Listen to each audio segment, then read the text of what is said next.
Boss is back. కొత్తగా ఉంది physique. పూర్తి వివరాలకు చదవండి రేపటి సాక్షి హైదరాబాద్ ఎడిషన్. రాష్ట్రంలో భారత రాజ్యాంగం ప్రకారం పాలన కొనసాగకుండా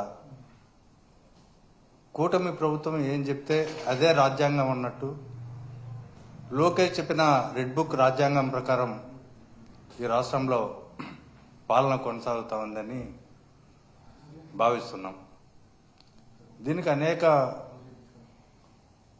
ఉదాహరణలు ఉన్నాయి. ప్రభుత్వం అధికారంలోకి వచ్చిన తర్వాత ఈ రాష్ట్రంలో ప్రత్యర్థి పార్టీల ఇళ్లపైన దాడులు మొదలుకొని హత్యలు మొదలుకొని అత్యాచారాలు, తర్వాత గిట్టని వారిపై తప్పుడు కేసులు ఇలా రాష్ట్ర వ్యాప్తంగా జరిగాయి.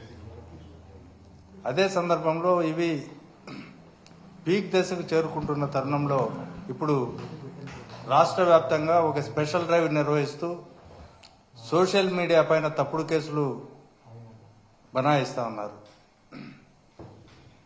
అసభ్యకరమైన అశ్లీలకరమైన పోస్టులు సోషల్ మీడియా వాళ్ళు పెడితే వాళ్ళపైన కేసులు నమోదు చేయడంలో ఎవరికీ అభ్యంతరం ఉండదు. అయితే ఇక్కడ ఏదైనా ప్రశ్నిస్తే ఈ ప్రభుత్వ అవినీతి పైన కానీ లేకపోతే ఈ ప్రభుత్వం ఇచ్చిన సూపర్ 6 హామీలను అమలు చేయమని ఎందుకు అమలు చేయడం లేదని ప్రశ్నిస్తే వాళ్ళపైన కేసులు పెడుతున్నారు. ఆ కేసులు కూడా రాజ్యాంగం ప్రకారము చట్టం ప్రకారము న్యాయస్థానాల పరిధికి లోబడి చేయడం లేదు. వాళ్ళకిష్టం వచ్చిన రీతిలో కూటమి పాలకులకు తలొగ్గి పోలీసులు పచ్చ చొక్కాలు వేసుకొని ప్రభుత్వం ఏం చెప్పితే అది చేస్తూ చట్టాలను ఉల్లంఘిస్తూ వాళ్లే చట్టాన్ని కాపాడాల్సిన వాళ్లే చట్టాన్ని తమ చేతుల్లోకి తీసుకుని సోషల్ మీడియా కార్యకర్తలపైన ప్రశ్నించినందుకు అరెస్టులు చేస్తున్నారు. మానవ హక్కులు పౌర హక్కులను ఏమాత్రం విలువ ఇవ్వకుండా కాలరాస్తున్న పరిస్థితి ఈ రాష్ట్రంలో జరుగుతూ ఉంది. ప్రభుత్వ వైఫల్యాలను హామీలను అమలు చేయమని అదేవిధంగా వాళ్ళ అవినీతిని ప్రశ్నిస్తే కేసులు పెడుతున్న ఒక దుష్ట సాంప్రదాయానికి ఈ రాష్ట్ర ప్రభుత్వం తెరలేపింది. ఇప్పటి వరకు దాదాపు 300కు పైగా కేసులు పెట్టారు సోషల్ మీడియా కార్యకర్తలపైన. తర్వాత వాళ్ళకి చట్ట ప్రకారం 41A నోటీసులు 7 సంవత్సరాలకు లోబడి నేరం శిక్ష పడేటట్టుగా ఉంటే వాటిల్లో 41A నోటీస్ ఇచ్చి వాళ్ళ వివరణ తీసుకోవాలని సుప్రీంకోర్టు స్పష్టమైన తీర్పులు ఇచ్చాయి. అర్నేష్ కుమార్ జడ్జిమెంట్లో కానీ అంతకుముందు డీకే బసు జడ్జిమెంట్లో కానీ. అయితే వాటిని ఏమాత్రం పట్టించుకోవడం లేదు ఈ రాష్ట్ర ప్రభుత్వం కానీ ఈ పోలీసులు కానీ.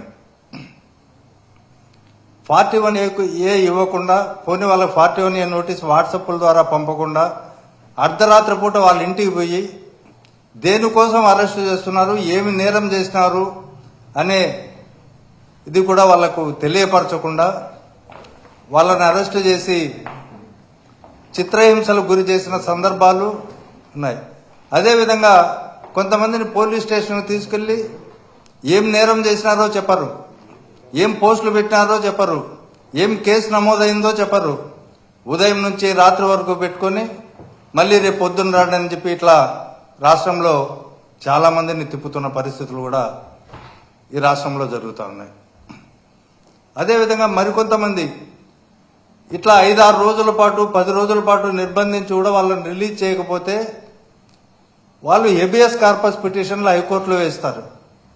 హెబియస్ కార్పస్ పిటిషన్లో వెంటనే 24 గంటల లోపల వాళ్ళని ప్రొడ్యూస్ చేయండి అని హైకోర్టు తీర్పునిస్తే ఆదేశిస్తే దాని మేరకు ఆ కార్యకర్తలను సోషల్ మీడియా కార్యకర్తలను వివిధ పోలీస్ స్టేషన్లలో నేరం చేసినారని చెప్పి అరెస్టులు చూపించడం జరుగుతూ ఉంది.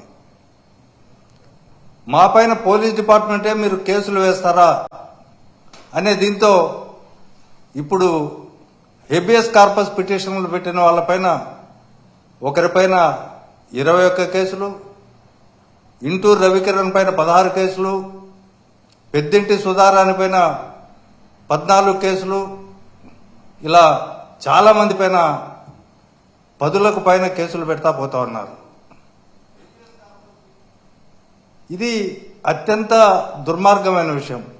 చట్టాలను పరిరక్షించిన పోలీసులే చట్టాన్ని తమ చేతుల్లోకి తీసుకోవడం. తర్వాత ఈ ప్యాటర్న్ అంతా ప్రజాస్వామ్య సూత్రాలకు భిన్నంగా జరుగుతూ ఉంది. వీళ్ళని సోషల్ మీడియా కార్యకర్తలని ఆర్గనైజ్డ్ క్రైమ్ అనే దీని కిందకి తీసుకొని వస్తా ఉన్నారు. భారతీయ న్యాయ సంహిత అని ఈ మధ్య ఒక చట్టం తెస్తే ఇండియన్ పీనల్ కోడ్కు బదులుగా వాటిలో 111 సెక్షన్ అని ఒకటి యాడ్ చేసి ఆ సెక్షన్ను సోషల్ మీడియా కార్యకర్తలకు పెడతా ఉన్నారు. ముఖ్యంగా 111 సెక్షన్ లో అది పెట్టాలంటే ఈ సోషల్ మీడియా పోస్టులకు అది అప్లికబిలిటీ లేదు. దాన్ని పెట్టాలంటే ఆ 111 సెక్షన్ కిడ్నాపులు చేయడమో, రాబరీలు చేయడమో, లేకపోతే కంటిన్యూస్ గా వెహికల్ థెఫ్ట్లు, ల్యాండ్ గ్రాబింగ్, తర్వాత ఎకనామిక్ అఫెన్సెస్, తర్వాత ఎక్స్టార్షన్ ఆఫ్ మనీ, ఏదో డబ్బుల కోసం ఇతరులను వేధించి వాళ్లను సుపారీ హత్యలు చేయడము, ఇట్లాంటి లక్షణాలన్నీ ఉన్న వాటిని మాత్రమే 111 సెక్షన్ పెట్టాలని స్పష్టంగా చట్టంలో పేర్కొన్నప్పటికీ ఆ సెక్షన్ ను సోషల్ మీడియా కార్యకర్తలపైన అన్యాయంగా పెడుతున్న సందర్భాలు ఇక్కడ మనం చూస్తా ఉన్నాం. ఇక్కడ ఎక్కడైనా కానీ పెక్యూనియరీ ఇంట్రెస్ట్ కానీ, ఫైనాన్షియల్ బెనిఫిట్స్ కానీ ఆశించి సోషల్ మీడియా కార్యకర్తలు ఎక్కడ ఎక్స్టార్షన్ కానీ లేకపోతే ఇంకోటి కానీ చేయలే. ఈ ప్రభుత్వ వైఫల్యాలను ప్రశ్నిస్తున్న సందర్భంలో వ్యంగ్యమైన కార్టూన్ల ద్వారా పాలకులను నిలదీస్తే వాళ్లపైన ఈ 111 సెక్షన్స్ పెట్టడం అనేది చాలా దుర్మార్గమైన విషయం. అదేవిధంగా కనీసం ఇట్లాంటి ఇంత ముందు చెప్పినట్టు నేను ఆ నేరాలలో కనీసం 2 ఛార్జ్షీట్లు ఫైల్ చేసి ఉండాల. అలాంటి సందర్భాలు కూడా లేవు. పూర్తి చట్టానికి వ్యతిరేకంగా ఈ రాష్ట్రంలో 111 బిఎన్ఎస్ యాక్ట్ కింద సోషల్ మీడియా కార్యకర్తలపైన కేసులు పెడుతున్నారు. కొన్ని ఈ రాష్ట్రంలో ఉండే న్యాయస్థానాలు అదృష్టవశాత్తు కొన్ని కేసుల్లో ఇది సోషల్ మీడియా కార్యకర్తలకు ఈ సెక్షన్ వర్తించదని రిమాండ్ రిజెక్ట్ చేసిన సందర్భాలు కూడా చాలా ఉన్నాయి ఈ రాష్ట్రంలో. కాబట్టి ఇప్పటికైనా పోలీసులు చట్ట పద్ధతిలో చట్ట ప్రకారము నడవాల్సిన బాధ్యత ఉంది. ఏం తప్పు చేస్తున్నారు? విజయవాడలో వరద సహాయ పనుల్లో 500 కోట్ల అవినీతి జరిగిందని వివిధ పార్టీల నాయకులు, వామపక్ష నేతలు ప్రశ్నిస్తే దాన్నే సోషల్ మీడియాలో పోస్ట్ చేస్తే సోషల్ మీడియాలో కార్యకర్తలపైన కేసులు పెట్టడం జరిగింది. అదేవిధంగా వీళ్ళ కనీసం హక్కులు ముద్దాయిలకు కూడా ఒకవేళ నేరం చేసి ఉన్నప్పటికీ ఏదైనా వాళ్లకున్న హక్కుల మేరకు కూడా ఈ ప్రభుత్వం, ఈ పోలీసులు వ్యవహరించడంలా, వాళ్ళకి ఆ కనీస దీన్ని కూడా పాటించడంలా. ఎఫ్ఐఆర్లు రిజిస్టర్ చేసిన వెంటనే వెబ్సైట్లో అప్లోడ్ చేయాల్సి ఉంది, అది చేయడంలా. 24 గంటల లోపు కానీ వెంటనే కానీ రిజిస్టర్ చేసిన వెంటనే కానీ అది కోర్టుకు పంపించాల్సిన బాధ్యత ఆ ఎఫ్ఐఆర్లను ఈ ప్రభుత్వం పైన ఉంది. కానీ పోలీసులు ఆ పని చేయడంలే. తర్వాత అరెస్టు చేసిన తర్వాత కూడా 41A ఇవ్వకుండా వాళ్ళతో సంతకాలు పెట్టించుకున్న సందర్భంలో కూడా వాళ్ళకి ఎఫ్ఐఆర్ కానీ మీరు ఏం నేరం చేసినారు కానీ దీన్ని మీరు చట్టపరంగా న్యాయస్థానాలకు వెళ్ళండి, వాళ్ళ హక్కులను కూడా పరిహసిస్తున్న క్రమం జరుగుతూ ఉంది. కొన్నింటిలో ఎఫ్ఐఆర్ ఇస్తే కొన్నింట్లో కంప్లైంట్లు ఇవ్వడంలే, కొన్నింట్లో రిమాండ్ రిపోర్ట్లే ఇవ్వడంలే. ఇది రాష్ట్ర వ్యాప్తంగా జరుగుతూ ఉంది. కొంతమందిని అయితే ఎంత దుర్మార్గం అంటే వాళ్ళ కుటుంబ సభ్యులకు వాళ్ళు ఎక్కడున్నారో తెలియడంలే, అరెస్టు చేసి రిమాండ్లో పెట్టిన తర్వాత జ్యుడిషియల్ రిమాండ్లో ఉన్న సందర్భంలో అకస్మాత్తుగా అక్కడికి 3-4 పార్టీలు చేరుతున్నాయి. పోలీస్ డిపార్ట్మెంట్లో 3-4 పోలీస్ స్టేషన్ల వాళ్ళు చేరి ఆయా స్టేషన్లకి తీసుకెళ్తున్నారు. అక్కడ పీటీ వారెంట్ల పేరుతో అక్కడ ప్రొడ్యూస్ చేస్తున్నారు. ఏ అర్ధరాత్రి ప్రొడ్యూస్ చేస్తున్నారు, వాళ్ళ కుటుంబ సభ్యులకు తెలియడంలే.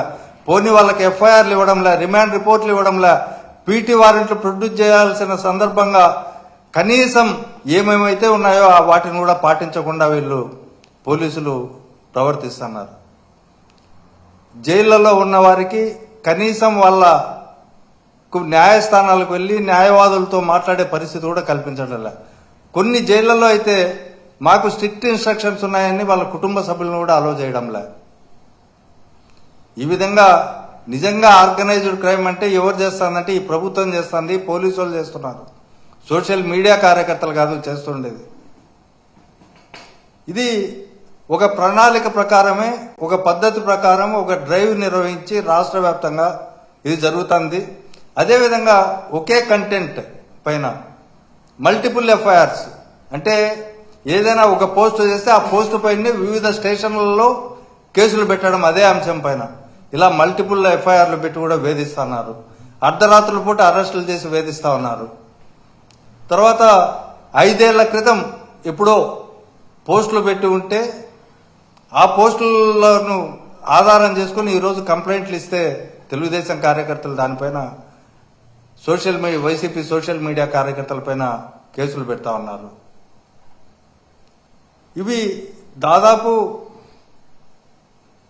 ఇప్పటికి 300 కేసులు పెట్టారు. తర్వాత ఒక 30 మందిని నిర్బంధించి వాళ్ళపైన ఒక్కొక్కరికి 10 కేసులు తక్కువ కాకుండా 20-25 కేసుల వరకు బనాయించిన సందర్భాలు ఈ రాష్ట్రంలో జరుగుతూ ఉన్నాయి. ఈ సందర్భంలో ఇంకోటి చెప్పదలుచుకున్నా, గత జగన్మోహన్ రెడ్డి గారి ప్రభుత్వ హయాంలో తెలుగుదేశం వాళ్ళు, ఐటీడీపీ వాళ్ళు విచ్చలవిడిగా సోషల్ మీడియాలో పెట్టిన పోస్టుల పైన